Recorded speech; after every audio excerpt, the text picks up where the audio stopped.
What's going on? Joey Myers from the Hitting Performance Lab. In this video we're going to look at Mr. Anthony and look at his deadlift. This is probably number 5 or 6, and correct me if I'm wrong, videos, feedback that we've done. I think this is week 3, the end of week 3, maybe going into week 4 that we've been filming. Actually, it could be 5. But anyway, we're going to be switching the workout up this next week or next weekend. Much better. It goes to show that feedback, when you're getting instant feedback, how quick changes can happen. When you are mindlessly doing the same thing over and over for months and not getting feedback, having some kind of feedback mechanism, whether it's a person watching you or whether it's something that you're using as an aid that's going to give you that quick feedback, it's just going to take you forever to change. And this is a true testament to Anthony's hard work in the gym. Our goal in the next 3 months is to get him up to a 400-pound deadlift. But first we had to get him moving correctly, had to get his hips and ankles mobile, working on his shoulder mobility right now, and get him to do a proper hip hinge in a deadlift. Deadlift is probably the most important thing for any kind of an athlete, whether it's a baseball player, tennis, football, basketball, to do it properly and to have proper technique. And it's amazing how the weights start jumping. So let's take a look at Anthony's side view of the deadlift, and we'll go in regular speed for right now. And like I said, this has been probably 6, I could be wrong, it could be 8 correction sessions that we did where I analyzed his hip hinge in a deadlift, and looks so much better. Okay, these are his last few sets of reps of his sets, and the reason we do this is because it makes, as Kelly Starrett says of mobilitywod.com, it makes the invisible visible. So whatever an athlete's default motor pattern is, when they get tired, they're going to go to it.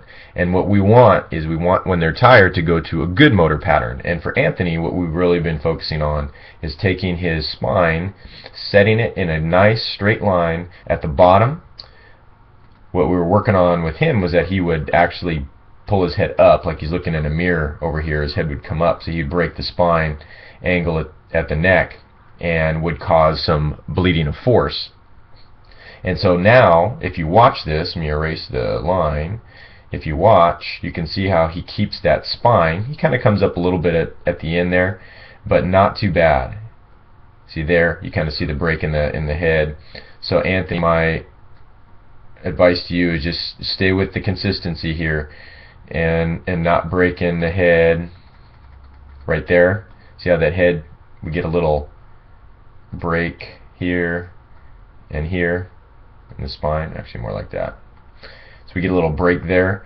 So just stay consistent. Remember, try and pick up your body, your reflection in the mirror with your eyes and not so much with your head.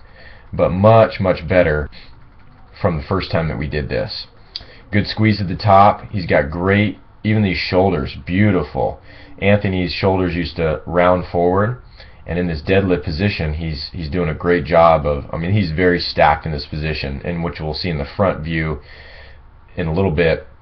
You're going to see a lot of torque that he's creating with his legs, and what that's going to do when he gets to the top is he's squeezing his butt cheeks as tight as he can at the top. He's creating torque in his legs, feeling like he's screwing his feet into the ground outward, and that's creating this torque in his hip joint from the top of his femur, the bone, the thigh bone, and how it fits into the hip. And he's creating a nice column, nice tight abs here. He has to when he's up. But it looks like, Ant, you're up at a 225. I don't know if that's 245s there on the side there, but he's getting up there now to where we can start adding a lot of weight. But with Anthony on the side view, I like to see, because I can see whether we're keeping that nice line. There was perfect. The head going down, that line was perfect. Going up there, just picked it up at the end a little bit too soon, but that line down is perfect.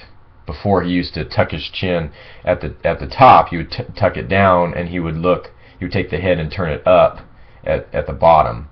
So we've cleaned that up quite a bit. There he's tired. You could tell he's starting to round his back a little bit. But on the down part, much better. Let's look at the front. Let's go in regular motion. where are we at here? Regular speed. So we kind of cutting off his head here, but I'm not too concerned with the head on the front view. I want to see if he's building torque with his legs.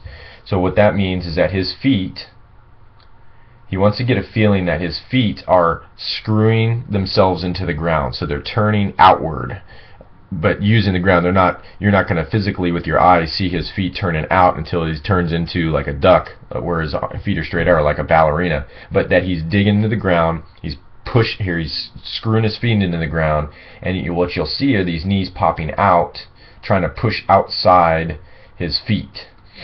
A lot of times you'll see guys or gals trying to deadlift, and their knees are coming inside. They're pushing inside, and that's a very default, very dysfunctional movement pattern, especially when it comes to a deadlift. But what you see with Anthony is he's screwing those feet in the ground the whole time when he's coming up and down. That was one of the things we were fixing on his down part, the negative we call the exercise, is we're trying to get him to make sure he's screwing those feet in the ground the whole time. So it looks pretty good. He's letting the bar hug his legs. I know it's getting heavier, so he's having to do that. But the one thing, Anthony, I want to see you change a little bit. So I want you to staying consistent with your head position. Don't let it at the top. Don't look up too soon. Keep it in line just like you do when you come down. But what I see is we're not creating torque with this left hand, or whatever our overhand grip side is. Same here with the right hand when it turns over. When we create, so just like we create torque with our legs, with our feet, we want to create torque with our arms as well. So we want to wind up that shoulder joint and keep it stable in this position, because the lat is a stabilizer of the shoulder. If we don't, then we're going to pull, we're going to get the joint to be loose, and we're going to get this pull out, and we want to secure that up. We want to tighten that bolt down. This elbow, this is his underhand arm, so this elbow pit is actually facing the screen, which winds up the shoulder joint. What he has to do with his left arm, or if his right arm is the overhand one, whatever hand's overhand, we need to feel like we're trying to break the bar, or we're doing the same twisting motion, screwing our feet in the ground, as we're going to do with our hands. So we're going to feel like we're turning our hands, like we're trying to turn that elbow pit forward. So if that's one thing, Ant, that I want you to change, on the front view, I want you to really try and fight to turn that elbow pit out as you pull, and as you come down. But pretty good, dude. Two things: just stay consistent with the head, don't look up too soon at the bottom, or when you come up, and create some torque with that overhand grip. Other than that, brother, good job. Keep up the good work.